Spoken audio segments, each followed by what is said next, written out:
খুকি কয়দিন আগে যে কইছিল না তোমারে যে এই মাহিনুর এই এই নানি হইতাছে গিয়া বা এই ডাইনি হইতাছে গিয়া এমন ডাইনি বা এমন নানি যে কিনা মানে মানসিক অত্যাচার খুব ভালো করতে পারে।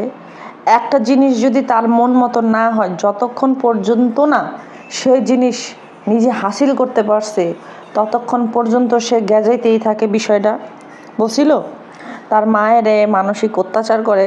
আপনাদের মধ্যে কিছু দর্শকরা কিন্তু সেই বিষয়টা করে নাই, বিশ্বাস করে নাই যে আসলে ইনি এটা করতে পারে, যে নানি এটা এই বিষয়টা করতে পারে বা এরকম কাজ করতে পারে। আপনারা দেখেন, সে গত 2 দিন আগে একটা কথা কইছে যে আমি এইরকম রোস্টারদেরকে নিয়ে একটা ভিডিও বানাবো। আচ্ছা, মাঝখানে একটা ভিডিও দিছে, মেয়ে বিদায় হয়েছে। তারপরের দিনকার সে কী করছে, সেই আবার খোঁচেন নামার্কা ভিডিওটা সে বানাইলো, সে নানান কথা কইলো। হ্যাঁ, তো সে আবার এটাও কইতাছে এখন আপনাদের যখন এই কথা কইছি আপনারা তখন কইবেন আরেক কথা, বাপের পরিচয় চাইবেন, এই চাইবেন, সেই চাইবেন, হ্যান চাইবেন, ত্যান চাইবেন। দেখেন, আমরা কিন্তু জানতে চাই নাই। হ্যাঁ, উনি বলছে যে আর বললেন না, আর কইলেন না, ঠিক আছে। আমি নিজেও কিন্তু পার্সোনালভাবে বলছি যে আমি চুপ থাকবো যতক্ষণ পর্যন্ত সে এই বিষয়ে চুপ থাকবে। আমি কিন্তু এটা একদম কোথাও লিখিত দিয়ে দিই নাই যে না আমি আর বলবোই না। আমি কিন্তু এটা বলি নাই। আমি বলছি যে উনি যতক্ষণ পর্যন্ত উনি চুপ থাকবে ততক্ষণ পর্যন্ত আমিও চুপ থাকবো। যখন উনি শুরু করবে তখন আমিও শুরু করব। আচ্ছা, বলছে যে ওনার বাপের এখন জিগেবেন বাপের নাম কি, এখন জিগেবেন এই কি, বাড়ি কই, এই কই, সেই কই। এখন আপনার যদি বলতে মনে চায় আপনার সশরীরে বইলা দেন, আপনি এটা নিয়ে 2টা ভিডিও বানায় কয়ে দেন যে হ্যাঁ আপনাদেরকে তো বললাম যে বাপ্পি হইতেছে গিয়ে দুধমা, তানজিলার দুধমা, তো এখন আপনার তো আসল বাপের সন্ধান তো দিলাম না, তো এখন আপনাদেরকে আমি আসল বাপের সন্ধান দিতে আসছি। উনি কিন্তু আরও 2টা ভিডিও বানাইতে পারেন নিজের ইচ্ছায়, না? তা ওনার তো খুঁচানোর কোনো দরকার নেই। এখন ওনার যদি বলতে ইচ্ছা করে তাহলে উনি বলুক, ওনারও কুরকুরানি আছে, উনি বলতে চায়, উনি বলুক। এই হচ্ছে গিয়ে ডিপ্রেশনের রোগী, বুঝতে পারছেন? এই ডিপ্রেশনের রোগী কী করছে জানেননি? ও নাইলে তানজিলা, এই 2জনের মধ্যে একজন হইব ফেক আইডি দিয়ে আমারে কমেন্ট করছে। হ্যাঁ, সে ফেক আইডি দিয়ে আমাকে কমেন্ট করছে, আমার সে ট্রমাটাইজ বানাইতে চাইছিল, বুঝছেন? যে উনি আমাকে নিয়ে হ্যানফ্যান কথাবার্তা কইব, আর সেই কথাতে আমি মনে হয় কি যে খুব ট্রমাটাইজ হয়ে যাবো। কে ট্রমাটাইজ হয়েছে, কে কি হয়েছে না হয়েছে সেটা তো এই যে ইয়াতেই সোশ্যাল মিডিয়াতেই দেখা যাইতেছে। আচ্ছা, আমি আপনাদের সাথে একটু কথা বলি, তার আগে আপনাদেরকে একটু সালাম টালাম দিয়ে লই, ভদ্রতাও তো দেখাইতে হয়, বুঝছেন না? আসসালামু আলাইকুম। ভিডিও শুরুতেই যারা ভিডিও দেখতেছো লাইক ঠুসে দিবা, সাবস্ক্রাইব ঠেলে দিয়ে দিবে, ঠিক আছে? আর দুষ্টু কমেন্টও করবে কিন্তু। ওকে, চলো আমরা আমাদের গন্তব্য শুরু করে দিই। আচ্ছা, শুরুতে জানি কি কইতে চাইছিলাম, গতকালকে তো মাহিনুর নানি রোকসানা আপু তুমি খারাপ আছো, রোকসানা আপু কি শিখাই দিছে আমাদের জানো? আমি যে এই যে এই ধরনের মানে আমি যে দুষ্টু কথা কমু এর পিছনে কিন্তু এই যে এই সমস্ত আপুরাও জড়িত আছে, আমাদের শিখাই দেয় যে CDN কইতে মানে কি, বুঝো নাই? আমিও তো বুঝি নাই। হ্যাঁ, আপু আমার শিখাই দিছে CODANI, ঠিক আছে? আর কিছু বললাম না, এডি শিখাই দিতে কয়। এত দুষ্টু মহিলা এরা, এক কথা শূন্য যখন কই তখন কে গিয়া মানুষ তো আমারে ধরে, এই দুষ্টুরা সাবধান হয়ে যাও কয়ে দিছি। এই যেটা কইতে কইছো সেটা কইতে পারবো না, মাঝে মধ্যে আয়া পরে। তারপরে যাই হোক কয়ে দিলাম CODANI, আর কিছু নাই, ঠিক আছে? এটা মনে মনে তোমরা করো, বিশ্লেষণ করে করে সমান দিয়ে পুরাটা লিখে দিও কমেন্ট সেকশনে। আছে, চলো এখন আমরা কথা কই। গতকালকে আমনে গো নানি ডাইনি পিশাচিনী কালনাগিনী পদ্মার দস্যুরানি কইছে কি যে ইউটিউব একটা অ্যাপস, এই অ্যাপসে যে কেউ করতে পারে, ইনকাম করতে পারে। আশা অ্যাপস কি, প্ল্যাটফর্ম কি, যার এর দুইটার ভিতরে কোনো ইয়া নাই, মানে কি বলে, যার এটা সম্পর্কে কোনো ধারণা নাই, নলেজ নাই, সে আইসা এরকম বক্কর সক্কর কথাবার্তা বলবে। আচ্ছা, অ্যাপস ঠিক আছে, অ্যাপস একটা জিনিস, সেই সাথে প্ল্যাটফর্ম আরেকটা জিনিস।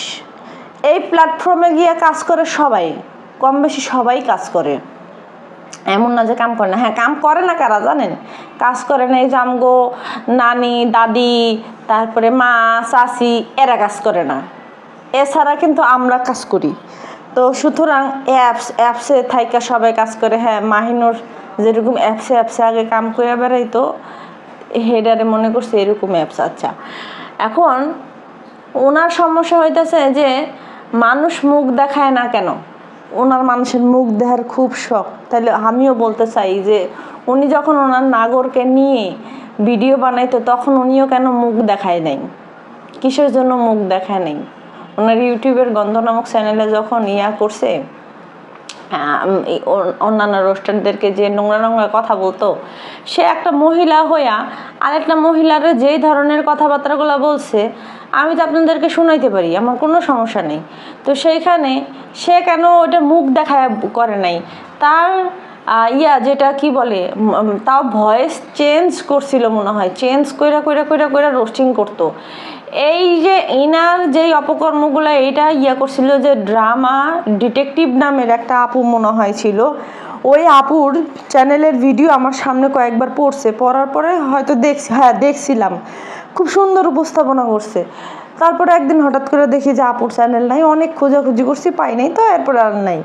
তো ওই আপু গিয়ে সব কিছু বের করে ফেলছিল যে আসলে মানে এই শুনেন, যারা ধরেন যে ভালো একটু পর্যায়ে আছে, এই যে ধরেন গোয়েন্দা সংস্থা বা এরা, ওনারা কিন্তু ওনাদের কাছে এমন জিনিসপত্র আছে, যেই জিনিসপত্র দিয়ে বের করতে পারে যে এই কণ্ঠটা কার, এইটা কার, কোন লোকেশন থেকে কি করতেছে। লোকেশন তো ট্রেস করতে পারে, কিন্তু ভয়েস যেটা সেটাও চেঞ্জ করে ফেলতে পারে, মানে করতে পারে, বের করতে পারে যে এটার আসল ভয়েস কোনটা।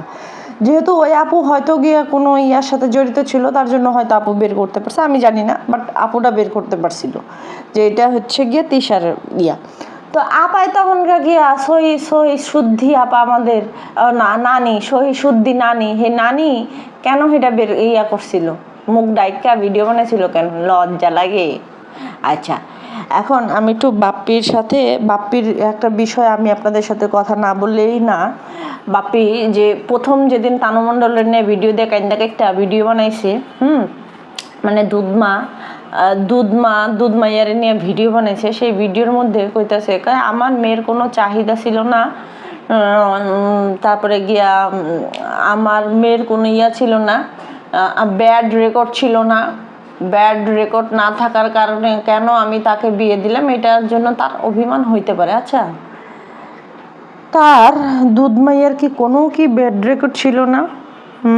তাহলে কার বাইকের পিছনে কেডা ঘুরছে?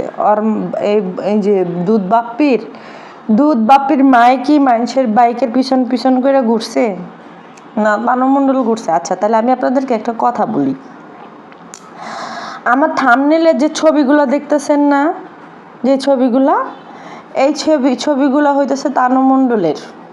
আর তানু মণ্ডলের ওই যে রিক্ত না কি জানি নাম, রিক্ত, তারপরে গিয়ে আসিফ, এদের। এখন আমার একটা কথা বলেন, একটা মেয়ে রাতে, তাও রাত তো কম না, ধরেন গ্রামের বাড়িতে তো মাগরিব হইলেই রাত, আর এশার আজান দিলে পরেই তো গো মনে করেন যে বাজে। ঢাকায় যেটা আমাদের কাছে 11টা 12টা, তাদের কাছে মাগরিবে এশার আজান দিয়ে দিলেই তো তাদের কাছে তখন 10টা 11টা বাজা জায়গা, তারা খায়া দেয়, ঘুমাই পড়ে, কারণ গ্রামের মানুষ তাড়াতাড়ি উঠা যায়। তো এই যে তানু মণ্ডল তার বার্থডের সময়, এটা তো দেখেন প্রমাণ একবার হইলেই হয়, প্রমাণ কিন্তু শত প্রমাণ দরকার নেই। তো এই তানু মণ্ডল, এই রিক্ত, এই মিল্লা কি করছে, তানু মণ্ডলের জন্মদিনের দিন তানু মণ্ডলের ডিম মাখছে, আটা মাখছে, সব কিছু মাখছে, ঘরের মধ্যে আইনা পারাপারি পর্যন্ত করাইছে। দেখেন, মাহিনুর এমন একটা মা বা এমন একটা মহিলা যার বাপ মা কিনা কিস্তির টাকা পরিশোধ করার জন্য এই মাহিনুর বা মাহিনুরের বোনকে কিস্তিওয়ালার সাথে খাটে পাঠায় দিছিল, তাহলে মাহিনুর কিন্তু সেই মায়ের সন্তান, এটা বুঝতে হবে। সেই মায়ের সামনে তার মেয়েকে ধইরা ধইরা ডিম মারতাছে, চিপাই চাপাই নিয়ে যে ডিম মারতাছে, তারপরে গিয়া আটা মাখছে, আরও কি জানি মাখছে। ইভেন কি করছে এক জায়গায়, মানে এরকম তানু মণ্ডল দৌড়ে অন্ধকারের মধ্যে দৌড়ে গেছে গা, সেই অন্ধকারের মধ্যে যে দৌড়ায় ধইরা আসিফ না জানি রিক্ত ডিম না আটা জানি মাইরা দিছে। আচ্ছা, তানু মণ্ডলের তো দেখেন একটা জিনিস, তানু মণ্ডলের তো দৌড়ায় অন্ধকারের মধ্যে যাওয়ার কোনো দরকার নেই, আসিল বাড়ির সামনে লাইট, ডিম এটা সেটা মারবে, তারে মারছে, তারে নষ্ট করে দিছে। নষ্ট বলতে ওই যে মাইরা ডিম টুম মাইরা যে নষ্ট, শরীর টরিল নষ্ট করে দিছে, এটা একটা কথা। কিন্তু তার সে তো জানে যে তারা এরকম নষ্ট করেই দিবে, তাহলে সে উল্টা পথে দৌড় দিল কেন? ওই সাইডে বাড়ির ওই কোনায় দৌড় দিল কেন? অন্ধকারের মধ্যে দৌড় দিছে, সেই অন্ধকারের মধ্যে দৌড় দিছে, পরে গিয়া আসিফ না কি জানি ওরাও যায় দৌড়ায় যায় ধরছে। আচ্ছা, দৌড়ে যায় কি খালি ধৈরা কি খালি এটা দিছে? ধরেন আসিফই আগে গেছে, কোনো জায়গায় চাপ টাপ দেয় নাই, ধরে নাই, কিছু করে নাই। আচ্ছা, তারপরে গিয়া এই যে রিক্তগুলোকে কি কিছু করে নাই? গ্রামের মানুষ যা মানে কিছু হইলেই কিছু কয় না, কিছু ঘটলেই কিছু রটে না, কিছু রটলেই কিছু ঘটে, এরকম কথা আছে না? গ্রামের মানুষের কাছে ওই জিনিসটা খারাপ লাগছে, গ্রামের মানুষের চোখে পড়ছে দেখে গ্রামের মানুষ নানান কথা কইতাছিল।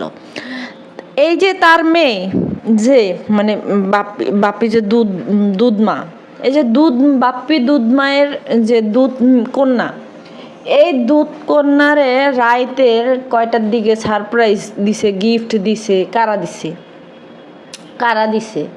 রিক্ত দিছে, তারপরে গিয়া ওই যে আসিফ দিছে। তখন ওদের বাসায় শুধু ওই রিক্ত আর এই আসিফ, এরা দুইজনই আসতো। আচ্ছা, আপনি যখন গ্রামের বাড়িতে 10টা 11টা 12টার দিকে আপনার বাসায় যখন অন্যান্য ছেলেরা আসবে যাবে, তখন তো এটা আশেপাশের মানুষ অলরেডি খারাপ বলবে না? অলরেডি খারাপ তো বলবেই, যে কিরে এদের সাথে এত ঘষাঘষি কিসের, এত কিসের? এটা হয় ভাই, হয়। তো সেইখানে একদিন 2 দিন তো আর এই কাহিনী হয় নাই, অনেক দিন হয়েছে, অনেক দিন। এমনও হয়েছে বাপ্পি তিশার কেক কাটতাছে, বাপ্পি চুমা দিছে, আসিফ ওইটা দেখতাছে, তানু মণ্ডল পাশে খাড়ানো। তো সেইখানে কিছু হয় নাই, কিছু না হইলে বাপ্পির মা তাড়াতাড়ি বিদায় করতে কেন চাইছে? কিসের জন্য চাইছে? হ্যাঁ, তারপরে গিয়া এই যে মেয়ের যে চাপড়ায় চুপড়া একটা মানে উঠতি বয়সী পোলা জড়ায় যে ধরছে, ধরার এদিকে মানুষ চোখে দেখে নাই। একেবারে কোনোই বাপ্পির দুধ কন্যার কিন্তু কোনোই ব্যাড রেকর্ড নাই, বুঝছেন? ওই যে ঢাকা শহর যে ছিল, ওই বাপ্পি তিশা হেনে যাইতো গা, ওই যে বাবু কামলা ছিল সাক্ষী, বুঝতে পারছেন? কয়জনের সাথে কি কইরা বেড়াইছে, বাবু কামলা ছিল সাক্ষী। ইভেন বাবু কামলার সাথেও যে তানু মণ্ডলের যে একটা সম্পর্ক ছিল, সেটা কিন্তু ওই যে নাচের ভিডিওগুলো দেখলে বোঝা যায়, দেখেন আপনারা। এরপরে আসেন যে বাপ্পির সাথে তো অলরেডি তানু মণ্ডলের সব কিছু হয়েই গেছিল, মানে দুধ বাপ্পির সাথে তো সব কিছু হয়েই গেছিল, হইয়া যায় নাই। তিশা একদিন বলে নাই যে তানু মণ্ডল আর গিয়ে বাপ্পি সাহেব ঘুমায়, এদেরকে ডাক দিলে ও করছে কি রাগ করবে, ওনাদেরকে দুইজনকে ডাক দিলে মনে হয় কেমন করে কইছিল যে এক রুমে বা এরকম সামথিং কইছিল যে ঘুমায়, করলে ডাক দিলে সমস্যা হবে, এর জন্য তারা ডাকও দেয় না। তখন তাবিয়া হয়েছিল ঢাকাতেই তখন তাবিয়া হয়েছিল। এরপরে আসেন বাপ্পির সাথে, বাপ্পি নায়ক সাইজা, তানু মণ্ডল নায়িকা সাইজা ওই লালবাগ কেল্লাতে হাত ধরে ঘুরতো। হ্যাঁ, প্রেমিক প্রেমিকা দুইজন যুগল হয়ে যেত গা, মানে এমনভাবে হাঁটতো, এমনভাবে ম্যাচিং জামা কাপড় পরতো। তো কেন করতো? কারণ তিশা সেই সময় গিয়া মানে নানি সেই সময় দিতে পারতো না বাপিরে, তো যে কারণে নানির হয়ে প্রতিনিধিত্ব করতো তার মেয়ে। তাহলে যেই মা এই ধরনের মেয়ের আরেকজনের খাটে উঠাই দিতে পারে, তাদের আবার ব্যাড রেকর্ডের বাকি আছে কি? তানু মণ্ডল বিয়ের আগে যে বাইকে সরে সরে ঘুরতো, ওই যে রেল লাইনের পাশে যাইতে ঘুরতে আর কইতো আমার স্পেশাল মানুষ আমার এইটা দিছে সেটা দিছে, তাও ব্যাড রেকর্ড হয় নাই। তাহলে ব্যাড রেকর্ড কোনটা আমার একটু বলেন? এগুলা ব্যাড রেকর্ড না? কোনটা? গ্রামগঞ্জের মানুষের যে সোহে দেখতে পারতো না কেন? কিসের জন্য ব্যাড রেকর্ড? তাহলে কোনটা? বাপ্পি আসলে ব্যাড রেকর্ড বলতে বুঝাইতেছে যে খাটে নিলেই ব্যাড রেকর্ড হয়ে যায়। তাহলে বাপ্পি তো অনেকবার খাটে নিছে, সাবিনারে নিছে, মিমরে নিছে, এটা তাহলে ব্যাড রেকর্ড? আচ্ছা, এখন তাহলে সে কোন হিসাবে সুশীলতা দেখাইতে আইসা বলতেছে যে আমার মেয়ের কোনো স্ক্যান্ডাল ছিল না? স্ক্যান্ডাল ছিল না, না ছিল তুই বাপ্পি তোর মায়ের কবরের উপরে হাত রাখে একটু কিরা কসম খাইয়া কইস যে ব্যাড রেকর্ড ছিল কি ছিল না, এর একটু কইস। অবশ্য মানে তবু কাছে কিরা কসম কোনো ব্যাপার না, 1-2 ব্যাপার। যাই হোক, শুনেন, এখন এই তানু মণ্ডলরে যে সে এখন নিয়ে যে করছে, কি বলে জানি জড়াই ধরছে, চুমা চাটি দিছে, করছে, এইখানেও কোনো না কোনো কিছুর বিনিময় হয়েছে। বিনিময় ছাড়া কোনো কিছু হয় নাই, কোনো লেনদেন হয়েছে, হয়তো মোটা অঙ্কের কিছু টাকা পয়সা দিছে, মোটা অঙ্কের কিছু দিছে, বা কোনো গিফট দিবে, আগে পরে কোনো গিফট দিবে, এরকম কোনো কথাবার্তা হয়েছে, যে কারণে তানু মণ্ডলের এরকম জ্বরের ধরে চুমা দিছে। আপনাদের কি মনে আছে যে তানু মণ্ডল যখন বাপ্পির আইফোন গিফট করছিল, আইফোন গিফট করার আগের মুহূর্তগুলো একটু মনে করেন তো, মনে করেন যে কী কারণে হয়েছিল? তা তখন তো তানু মণ্ডলের সাথে তার শ্বশুরবাড়ির কোনো সমস্যা হয় নাই, তারা তো হিপি শুরু করছিল। তা বাপ্পির সাথে কেন সুসম্পর্ক থাকে নাই? কারণ ওই যে গিফট কথা বলে, গিফট যখন তখন কথা বলে, গিফট যখনই দেওয়া হয় তখনই একটা না একটা কথাবার্তা, মানে না দেওয়া পর্যন্ত তো মনে করেন যে চুলাচুলি লাইগা থাকে, তারপরে গিয়ে আবার শুরু করে। তো যাই হোক, এই ছিল তানু মণ্ডলের ব্যাড রেকর্ড আরও আছে, এগুলা মনে করেন যে হাতাইলে বহুত হয়ে যাবে, বের হয়ে যাবে। তো এগুলো এখন আর হাতানোর সময় নেই। কিন্তু আমি মাহিনুর নানিরে বলতে চাই, মাহিনুর নানি বলতেছে যে আপনার আজকে এটা চাইবেন, ওইটা চাইবেন, হ্যান চাইবেন, ত্যান চাইবেন, এই যে সম্পর্কের উপরে আবরণ পরে আছে। যাই হোক, তাদের সম্পর্ক এতটাই সস্তা, এর জন্য গিয়ে আবরণ পরে। এখন নানি কইতেছে যে আপনি এটা সেটা জানতে চাইবেন। এখন আপনি যদি বলতে চান তাহলে আমরা জানতে চাই, আপনি বলেন। মাহিনুর নানির যখনকে গিয়ে মানে টাকার আকাল পরে তখনকে গিয়ে সে রোস্টিং করতে বসা যায়, এটা স্বাভাবিক, এটা কোনো বিষয়ই না। তো বিষয় হইতেছে গিয়ে মাহিনুর নানি যদি বলে, আবার যদি কোনো সিরিজ করতে বসে, তারে ওয়েলকাম জানাইলাম। সে জানি তার মেয়ের জন্ম সনদ নিয়া, তার মেয়ের বাপের পরিচয় নিয়া, তার মেয়ের পৈতৃক যেই ঠিকানা সেগুলো নিয়ে জানি মাহিনুর নানি আরও 10টা কন্টেন্ট বানায়, আমরা তাকে উৎসাহিত করব। লাগলে আমি আমার চ্যানেল থেকে যায় মাহিনুর নানিকে অ্যাপ্রিসিয়েট জানায় আসবো। আপনারাও কি বলেন? তাও জানাক, তাও বলুক, হ্যাঁ তাও বলুক, দেখি কত পারে নানি। এতটুক তো বছর মানে এত বছরের ফল এই যে এইটা।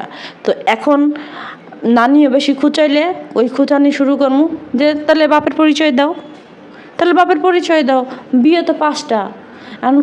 এখন কোন পুরুষের কোন থেকে হয়েছে তাও একটু তো আমাকে জানার দরকার আছে, একটু কিউরিসিটি আছে না, জনমনে প্রশ্ন থাকে না যে কোন বাপের সন্তান? যেহেতু বাপ্পি দুধমা, তাহলে 4টার মধ্যে কয় নাম্বারের ঘরের সন্তান, সেটাও তো আমাদের জানা দরকার। এটাও জানাইতে কইও তোমরা সবাই। আচ্ছা, এখন কার কথা কম, এখন তানু মণ্ডলের কথা বলি। শিনের বাপা হিপি, তুমি হিপি তো? আমিও হিপি, হোসিনের পাপা। হিপি হিপি, তুমিও হিপি, আমি হিপি। তুমি সবুজ, আমি সবুজ, তুমি অবুজ। তুমি সবুজ, আমি অবুজ। আচ্ছা, আমি অনেক ছোট। হোসিনের পাপা বলবে, আমার ছোট্ট বউটা এতগুলো দামড়াটারে সামলাইতে পারছে, আবার দামড়ার ঘরের আরেকটা দামড়া হওয়াইতে পারছে, মানে বলতে হয় এই কথা। আচ্ছা শোনো, এখন সে নিয়ে এখন গরিব হয়ে গেছে।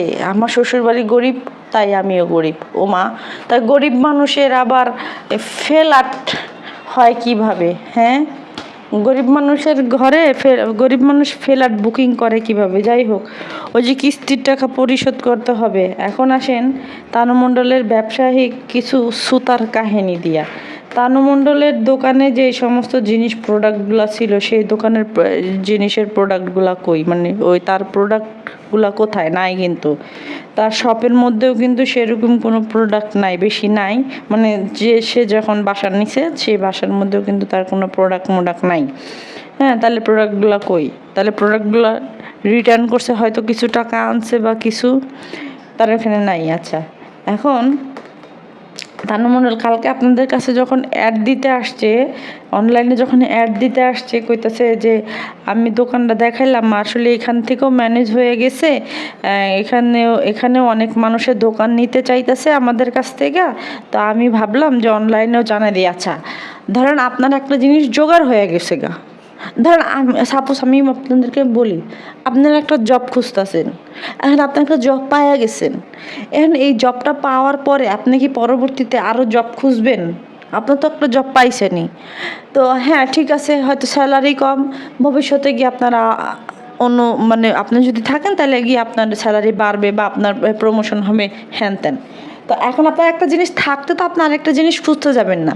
তো তানু মণ্ডলের দোকান যদি তার নিতেই চায়, তার মার্কেটের থেকে যদি কোনো মানুষ নিতেই চায়, তাহলে সে অনলাইনে অ্যাড দিছে কিসের জন্য? এই প্রশ্নটা আমি আপনাদের কাছে থুইয়া গেলাম, যে তানু মণ্ডল কেন তাহলে গিয়া করে দিছে, অ্যাড দিছে অনলাইনে? যেহেতু আমার মানুষ রেডি আছে যে আমি দোকান দেখায় আমি ভাড়া দিয়ে দেবো, শেষ। যে কেউ নেবেন, আচ্ছা আপনি নেবেন, তাহলে আপনি গিয়া দোকানটা দেখা করে কথাবার্তা ফাইনাল করে ফেলেন। হ্যাঁ, তাহলে শেষ। কিন্তু আমার তো অনলাইনে আর করার দরকার নেই। দোকান ছাড়ছে, দোকানের জিনিসপত্র সরাই হালাইছে, সব কিছু সরাই হালাইছে, এখন এসে দোকানের অ্যাড দাও কেন? আমি আপনাদেরকে সেই দিনকে বলছিলাম না যে এই যে দোকান যে ছাড়ছে, এই দোকান ছাড়া নিয়ে একটা নাটক করবে, করার পরে ডিক্লেয়ার দিবে যে দোকান ছাইরা দিছে। আপনারা আমার কথাটা কি পাইছেন আপনারা আমার কথা?